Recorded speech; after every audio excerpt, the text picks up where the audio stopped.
Chapter number 4 है हरिद्वार, जो अपन कर चुके हैं। अब अपन इसके क्वेश्चन आंसर कर रहे हैं, तो चलो स्टार्ट करते हैं।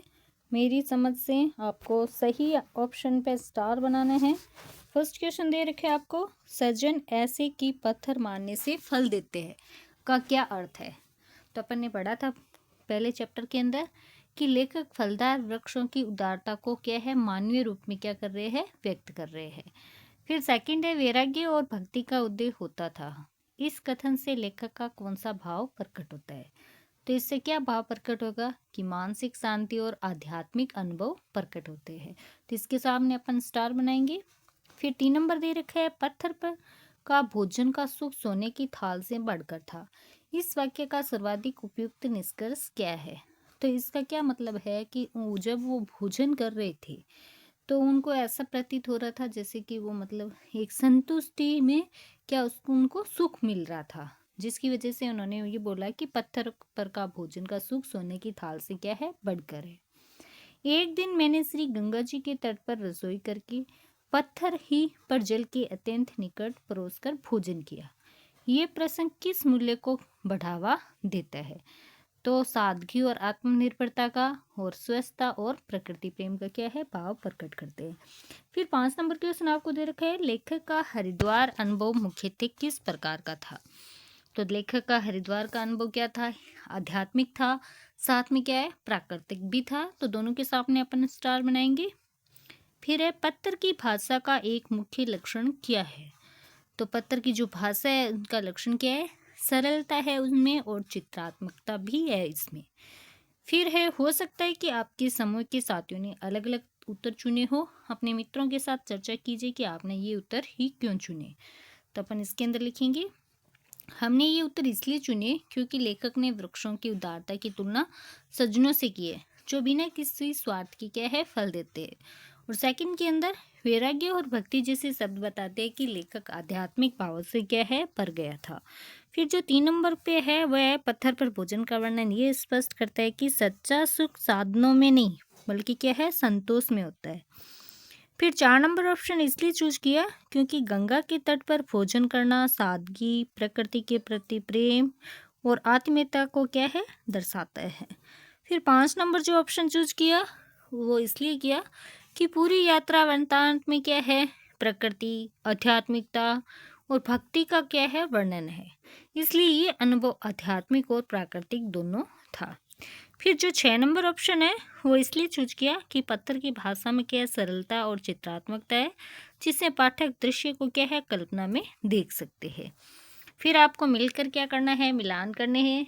एक तरफ आपको शब्द दे रखे हैं, फिर एक तरफ संदर्भ दे रखा है। अपन क्या है, इनसे मिलान करेंगे। जैसे हरिद्वार का मिलान करेंगे, ये भारत के क्या है, उत्तराखंड राज्य में स्थित एक प्रसिद्ध क्या है, तीर्थ स्थल है। यहाँ से गंगा पहाड़ों को छोड़कर क्या है, मैदान में आती है। फिर गंगा का अपन मिलान करेंगे कि ये भारतवर्ष की एक प्रधान क्या है, नदी है, जो हिमालय से निकलकर लगभग 1560 मील पूर्व की ओर बहकर बंगाल की खाड़ी में गिरती है। इनके नाम और क्या क्या है गंगा के, जैसे भागीरथी भी बोलते हैं, त्रिपथगा भी बोलते हैं, अलकनंदा भी बोलते हैं, मंदाकिनी भी बोलते हैं और सूर नदी भी बोलते हैं। ये मतलब गंगा के क्या है, उपनाम है। फिर है भागीरथी, ये क्या है, अयोध्या के प्रसिद्ध सूर्यवंशी राजा थे। भागीरथ कहा जाता है कि घोर तपस्या करके गंगा को पृथ्वी पर लाए थे, इसलिए गंगा का नाम भागीरथी भी है। फिर है चंडिका, तो इसका अपन मिलान करेंगे। मान्यताओं के अनुसार दुर्गा का क्या है, एक रूप है ये। फिर है भागवत, ये 18 पुराणों में सर्वप्रसिद्ध एक पुराण है। इसमें अधिकांश श्री कृष्ण संबंधी क्या है, कथाएं हैं भागवत में। दालचीनी क्या है, ये एक पेड़ का नाम है। ये दक्षिणी भारत में बहुतायत में मिलता है। इस पेड़ की सुगंध छाल, दवा और मसाले के काम में आती है। इसे दालचीनी भी बोलते हैं। फिर आपको देर का मिलकर का आपको क्या करना है, चयन करना है। कैसे करेंगे हम, पंक्ति दे रखिए, निष्कर्ष दे रखिए, सही निष्कर्ष पर अपन क्या है, चूज करेंगे। फर्स्ट क्या है, पर्वतों पर अनेक प्रकार की वली हरी भरी सजनों के शुभ मनोरथों की भांति फिरकर लहला रही है। यानी इसका मतलब क्या है, निष्कर्ष क्या है कि लताओं का फैलना सजनों की शुभ इच्छाओं की तरह सौम्यता और सुंदरता को क्या है, दर्शाता है। फिर है बड़े बड़े वृक्ष भी ऐसे खड़े हैं मानो एक पेड़ से खड़े तपस्या करते हैं और साधुओं की भांति घाम, ओस और वर्षा अपने ऊपर सहते हैं। यानी वृक्षों की स्थिति क्या है, साधुओं जैसी है, जो क्या है हर मौसम को सहते हुए तपस्या करते हैं। फिर आपको 3 नंबर पे दे रखा है, इन वृक्षों पर अनेक रंग के पक्षी चहचहाते हैं और नगर के दुष्ट बधिकों से निडर होकर कलोल करते हैं। यानी यहाँ के जो पक्षी है वो क्या है, प्रकृति में सुरक्षित अनुभव करते हैं, इसलिए वे निडर होकर कलोल करते हैं। फिर 4 नंबर पे दे रखा है, जल यहाँ का अत्यंत शीतल है और मिष्ट भी वैसा ही है मानो चीनी के पन्ने को बर्फ में जमाया है। यानी गंगा जल की ठंडक और मिठास का अनुभव बहुत ही क्या है, मनोहारी है। फिर 5 नंबर दे रखा है कि एक दिन मैंने श्री गंगा जी के तट पर रसोई करके पत्थर ही पर जल के अत्यंत निकट परोस कर भोजन किया। यानी लेखक ने ना मतलब गंगा के समीप बैठकर भोजन किया, जिससे उनकी प्रकृति से निकटता क्या है, झलकती है। फिर 6 नंबर दे रखा है, निश्चय है कि आप इस पत्थर को स्थान दान दीजिएगा। यानी लेखक ये चाहते हैं कि पत्थर को महत्व देकर क्या है, प्रकाशित किया जाए। फिर नेक्स्ट आपको दे रखे है, पंक्तियों पर आपको चर्चा करनी है। क्या पंक्तियां दे रखी है आपको, कि आपको मतलब इन पंक्तियों को पढ़ना है, इनका अर्थ क्या समझ में आया वो आपको ग्रुप के अंदर क्या करने हैं, साझा करना है और लिखना है। यहाँ की कुसा सबसे विलक्षण होती है, जिसमें से दालचीनी, जावित्री इत्यादि की अच्छी सुगंध आती है। मानो ये क्या है, प्रत्यक्ष प्रकट होता है कि ऐसी पुण्य भूमि है कि यहाँ की घास भी ऐसी सुगंध में है। मतलब जो ये पंक्ति आपको दे रखी है उसका आपको क्या अर्थ समझ में आया, आप अपने विचार क्या है आप अपने ग्रुप के अंदर क्या करें, साझा करें और लिखना है। तो इसका क्या मतलब है, तो लेखक यहाँ पे क्या बताना चाहते हैं कि हरिद्वार की जो कुसा घास है बहुत ही विशेष मानी जाती है। इसकी खुशबू क्या है, दालचीनी और जावित्री जैसी सुगंधित मसालों के क्या है, समान है, मतलब उन जैसी ही दिखती है, उसके समान उनकी खुशबू आती है। इससे ये स्पष्ट होता है कि हरिद्वार की भूमि क्या है, अत्यंत ही पवित्र है। यहाँ की साधारण घास भी सुगंध और पवित्रता से क्या है, भरपूर है। तो आपकी क्या विचार है इसके इन लाइनों के बीच में, मतलब ये पंक्ति क्या है, हरिद्वार की धार्मिक महत्ता और पवित्र वातावरण को दर्शाती है। लेखक के अनुसार इस तीर्थ स्थल की प्रकृति में एक दिव्य शक्ति है, जिसके कारण यहाँ की हर वस्तु विशेष बन जाती है। यहाँ तक कि साधारण घास भी सामान्य नहीं रहती। इससे ये संदेश मिलता है कि पवित्र स्थानों का सम्मान करना चाहिए, क्योंकि वहाँ की हर चीज़ में विशेष महत्व छिपा होता है। तो आप समूह में साझा करने हैं तो आप क्या लिखेंगी कि मैं अपने साथियों से कहूँगा कि ये पंक्ति हमें बताती है कि हरिद्वार जैसी जगहों की प्राकृतिक वस्तुएं भी धार्मिक और आध्यात्मिक महत्व रखती है। हम इस विषय पर चर्चा कर सकते हैं, क्या हमने कभी ऐसे स्थान का अनुभव किया है जहाँ की सामान्य चीज़ें भी हमें विशेष लगी हो, जैसे मंदिर, नदी या कोई धार्मिक स्थल। यानी हम कहीं पे भी कोई मंदिर जो ऐसा हो जहाँ पे हम गए हो, या फिर कोई नदी हो, या कोई दूसरा धार्मिक स्थल हो जहाँ की मतलब एक कॉमन चीज़ जो नॉर्मल सी कोई चीज़ है वो भी हमें क्या एक विशेष अनुभव दिलाए। तो आपको मतलब उन बातों को क्या करना है, आपस में शेयर करना है। फिर सेकंड क्या दे रखे है, आहा इनके जन्म भी धन्य है, जिनसे अर्थी विमुख जाते ही नहीं। फल फूल, गंध, छाया, पत्ते, छाल, बीज, लकड़ी और जड़, यहाँ तक कि जले पर भी कोयले और राख से लोगों का मनोरथ पूर्ण करते हैं। तो इन लाइनों को आपको मतलब क्या मतलब समझ में आया वो आपको बताना है। जैसे भारतेंदु हरिद्वार के वृक्षों की क्या है, तारीफ करते हैं और कहते हैं कि इनका जन्म क्या है, धन्य है, क्योंकि ये हमेशा लोगों की क्या है, मदद करते हैं। ये वृक्ष फल फूल, खुशबू, छाया, पत्ते, छाल, बीज, लकड़ी और जड़ देते हैं। तो मतलब कोई भी जो वृक्ष है वो क्या है, फल देगा, फूल देता है, उसकी खुशबू भी आती है, वो छाया भी देता है, पत्ते भी काम आते हैं, छाल भी उसकी ना काम आती है, उसके बीज, उसकी लकड़ी, यहाँ तक कि उसकी जड़ भी औषधियों में काम आती है। यहाँ तक कि जलने के बाद उनकी राख और कोयला लोगों के लिए उपयोगी होता है। मतलब जो वृक्ष होता है वो तो क्या है, जलने के बाद मतलब ख़त्म होने के बाद भी उनकी जो राख होती है और जो कोयला बनता है वो भी क्या है, लोगों के लिए क्या है, उपयोगी होता है। कोई भी इनसे खाली हाथ नहीं लौटता। तो आपको मतलब इनके पक्ष में क्या विचार है? तो ये पंक्ति क्या है, वृक्षों की क्या है, उदारता और हरिद्वार की प्राकृतिक सुंदरता को क्या है, दर्शाती है। लेखक वृक्षों को ऐसे लोगों की तरह देखते हैं जो बिना स्वार्थ के सब कुछ दे देते हैं। मुझे लगता है कि ये हमें प्रकृति का सम्मान करना और उसकी कीमत समझना सिखाता है। ये पंक्ति ये भी बताती है कि हरिद्वार की प्रकृति पवित्र और उपयोगी है, जो लोगों की हर जरूरत पूरी करती है। ये हमें ये भी सोचने पर मजबूर करता है कि हमें भी दूसरों की मदद बिना स्वार्थ से करनी चाहिए, जैसे ये वृक्ष करते हैं। यानी कोई भी एक वृक्ष है वो क्या है, उसका कोई खुद का कुछ भी स्वार्थ नहीं हो, तो वो बिना स्वार्थ के क्या है, सब कुछ निस्वार्थ भाव से वो करता है। वैसे ही हमें भी क्या है, दूसरों की मदद बिना किसी अपने स्वार्थ के करनी चाहिए, जैसे क्या है वृक्ष करते हैं। तो समूह में साझा करने के लिए क्या लिखेंगे अपन, कि मैं अपने दोस्तों से कहूँगा कि ये पंक्ति वृक्षों की उदारता को दिखाती है और हमें सिखाती है कि हमें भी दूसरों की मदद करनी चाहिए। हम इस पर चर्चा कर सकते हैं कि प्रकृति हमारी कैसे मदद करती है और हम उसका ख्याल कैसे रख सकते हैं। फिर नेक्स्ट आपको दे रखा है सोच विचार के लिए। पाठ को पुनः ध्यान से पढ़ना है, पता लगाना है और आपको लिखना है।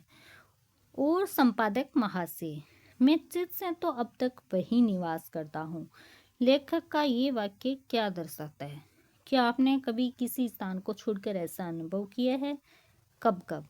किसी स्थान से लौटने के बाद भी उसी के विषय में सोचते रहना। संकेत क्या है, मतलब आप कहीं मतलब ऐसी जगह गए हो जहाँ पे मतलब आपका मन क्या है, अभी तक वहीं पे लगा हुआ हो।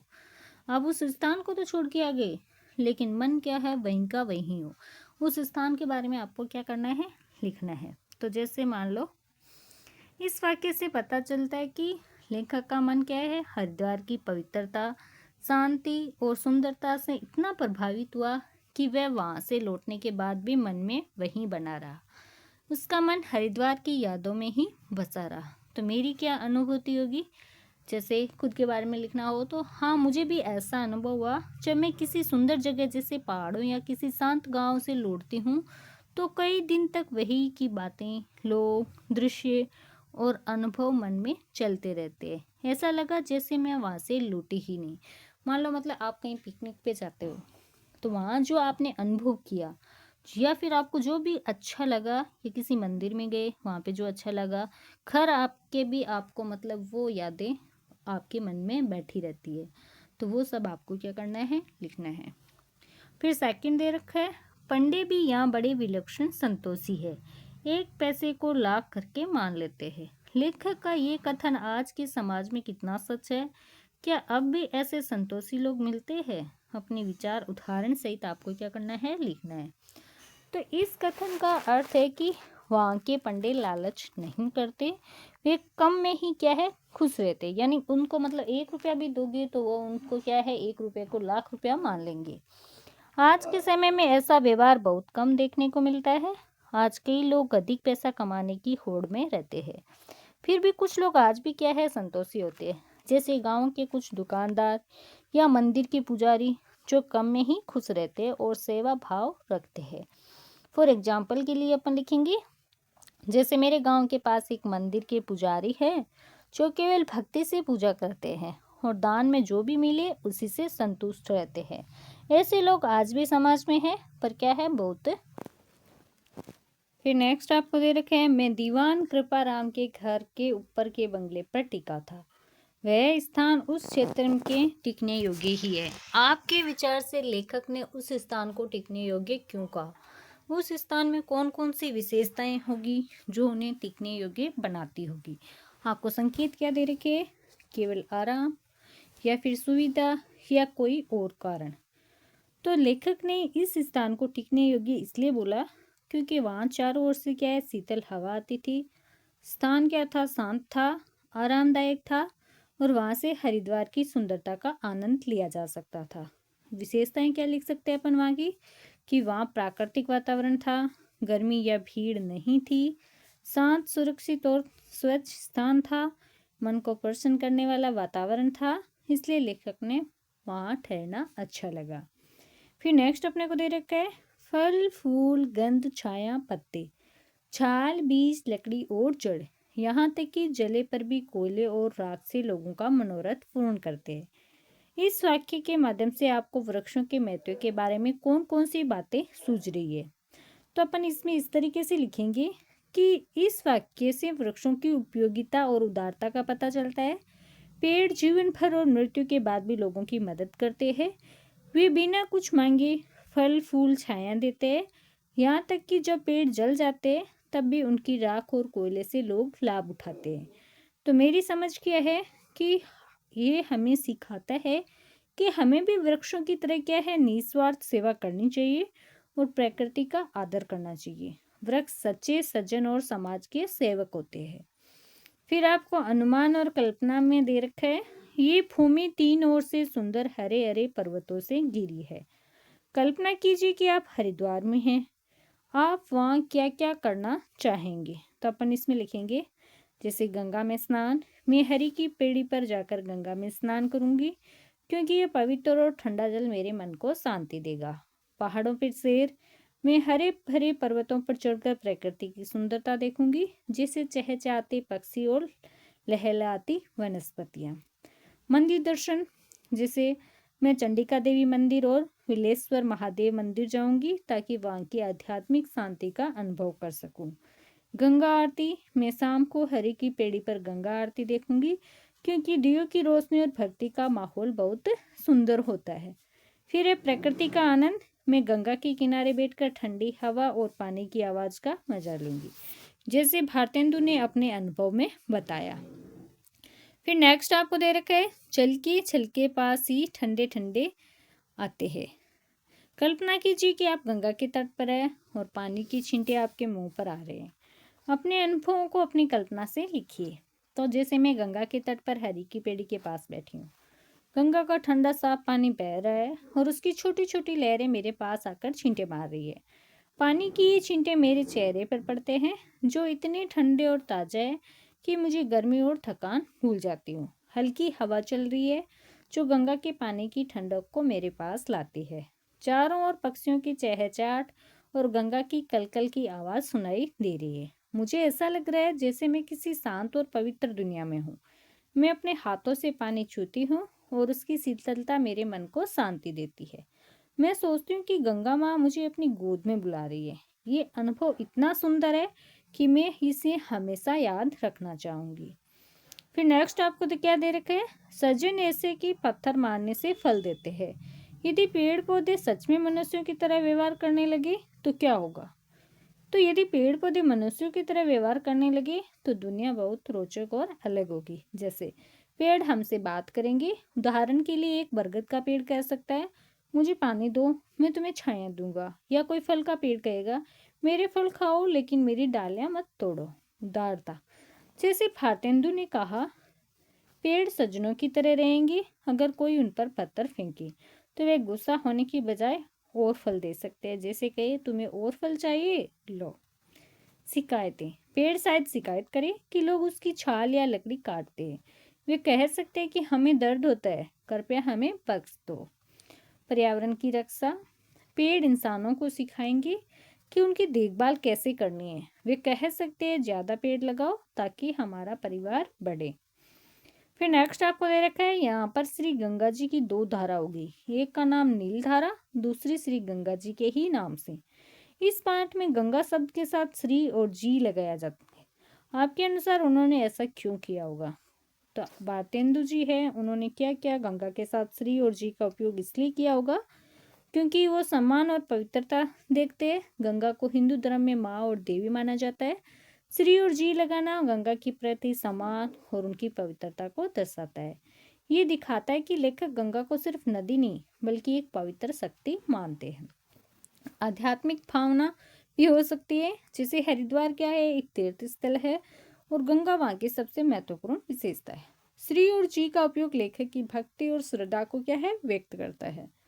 सांस्कृतिक परंपरा भी, जैसे भारत में पवित्र नदियाँ जैसे गंगा यमुना को सम्मान देने के लिए जी या माँ जैसे शब्द जोड़े जाते हैं। ये हमारी संस्कृति का क्या है, हिस्सा है। फिर आपको दे रखा है, कल्पना कीजिए आप हरिद्वार एक स्वर्ण बाधित या दृष्टि बाधित व्यक्ति के साथ गए, यानी या तो व्यक्ति जो सुन नहीं सकता या वो देख नहीं सकता, उसकी यात्रा को अच्छा बनाने के लिए कुछ सुझाव दीजिए। तो अपन क्या लिखेंगे इसमें, अगर मैं किसी स्वर्ण बाधित या दृष्टि बाधित मित्र के साथ हरिद्वार गया या गई होती तो मैं इन बातों का ध्यान रखती, उन्हें रास्ता सुरक्षित तरीके से दिखाती, हरिद्वार का वातावरण, गंगा की ठंडक, हवा की ताजगी उन्हें स्पर्श से महसूस कराती, मंदिरों में आरती का कंपन और घंटियों की ध्वनि उन्हें अनुभव कराती, इनके लिए विशेष गाइड या संकेत भाषा की मदद लेती, उन्हें गंगा जल का स्पर्श, फूलों की खुशबू, प्रसाद का स्वाद और चप्पलों की ध्वनि से यात्रा का आनंद दिलवाती। फिर आपको दे रखे है, लिखिए संवाद। मेरे संग कलुजी मित्र भी परमानंदी थे। लेखक और कलुजी के बीच हरिद्वार यात्रा पर एक काल्पनिक संवाद आपको क्या करना है, लिखना है। मतलब चैप्टर के अंदर अपन जो हरिद्वार वाला ये चैप्टर है उसके अंदर इन दोनों के बीच में क्या बातचीत हुई क्या नहीं हुई वो अपने को चैप्टर में बिल्कुल भी नहीं बताया गया। अपने को सिर्फ एक लाइन दे रखी है, मेरे संग कलुजी मित्र भी परमानंदी थे।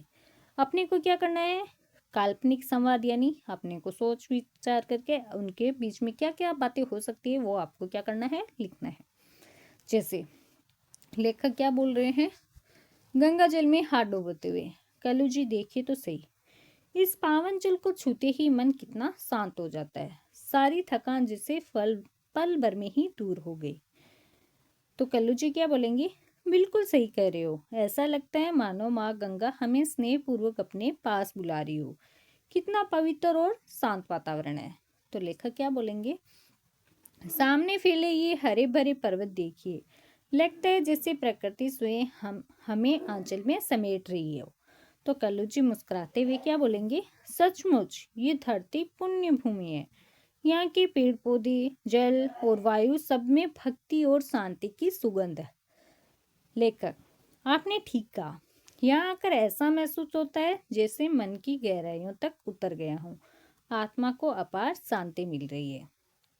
तो कल्लू जी क्या बोलेंगे, और संतों का ये वैराग्य देखो, न कोई लोभ न कोई लालच, बस संतोष और सेवा भाव, क्या आज के समय में ऐसा दृश्य कहीं और मिलता है। तो लेखक जी क्या बोलेंगे, सच है, इस यात्रा ने मेरी सोच को नया मोड़ दिया है, लगता है जैसे जीवन को देखने का एक नया दृष्टिकोण मिल गया हो। फिर नेक्स्ट आपको क्या दे रखा है, ये भूमि तीन और सुंदर हरे भरे पर्वतों से घिरी है। लेखक और प्रकृति के बीच एक काल्पनिक आपको क्या करना है, संवाद लिखना है। के अंदर आंसर ऐसे लिखेंगे, लेखक क्या बोलेंगे, पर्वतों को निहारते हुए, हे पर्वतों, तुम्हारी ऊंचाई और अटल स्थिरता को देखकर मन श्रद्धा और सम्मान से भर जाता है। तो पर्वत क्या है, मंद मंद मुस्कुराते हुए क्या बोलेंगे, धन्यवाद यात्री, हम युगों से यहीं खड़े हैं, शांत स्थिर और सब कुछ सहते हुए।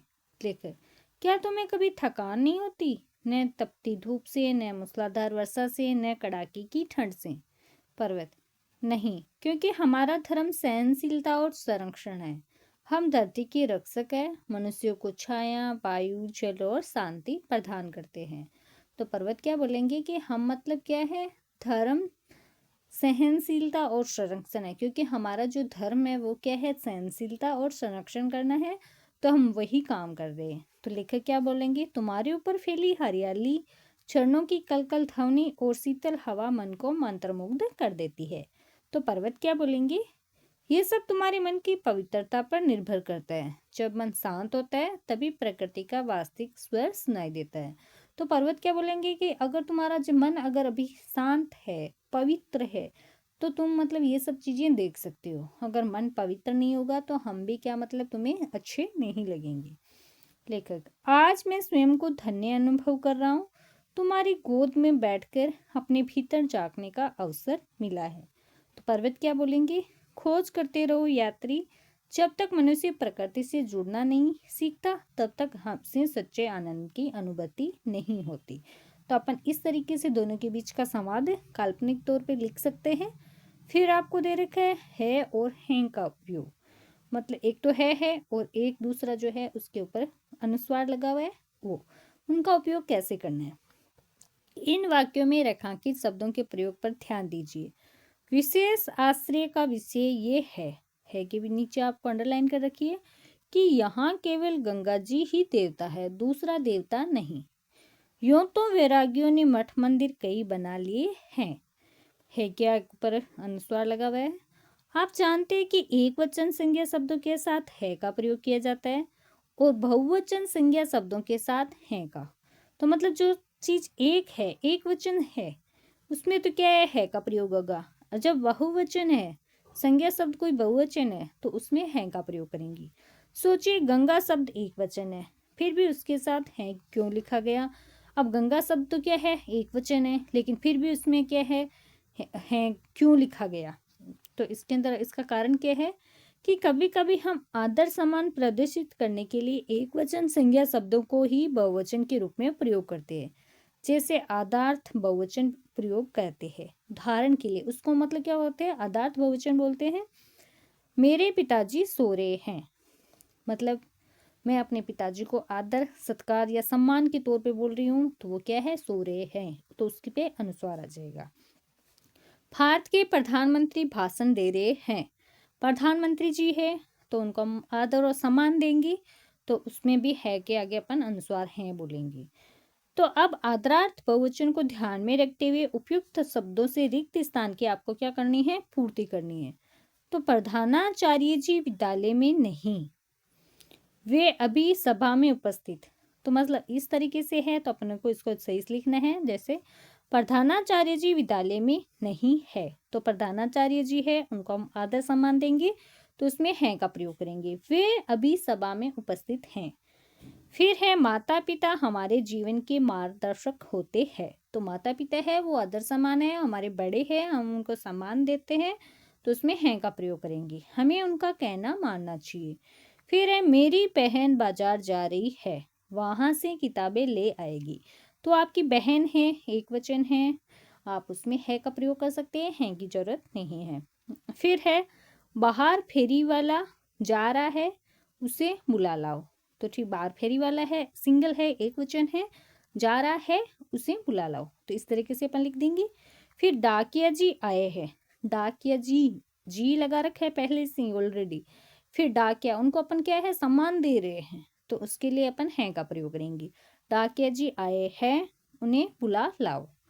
फिर है आप तो बहुत दिन बाद, आप बोला है पहले, तो आदर दे रहे हो आप किसी को, आपसे बड़े हैं, तो आप तो बहुत दिन बाद आए हैं, तो आए लिखेंगे, फिर अगले में हैं का, आए हैं का स्वागत है। इस तरीके से मतलब क्या अपन अपन इस वाक्य को लिखेंगे। जैसे आपको 6 नंबर पे इस तरीके से दे रखा है, आप तो बहुत दिन बाद आए हैं का स्वागत है, मतलब आपका स्वागत है, इस तरीके से अपन लिखेंगे। फिर है डॉक्टर साहब बहुत विद्वान हैं, अब डॉक्टर है वो, उनको हमें सम्मान देना चाहिए, तो हैं का प्रयोग करेंगे। डॉक्टर साहब बहुत विद्वान हैं, उनसे उनसे परामर्श लेना चाहिए, तो इस तरीके से लाइन पूरी करेंगे।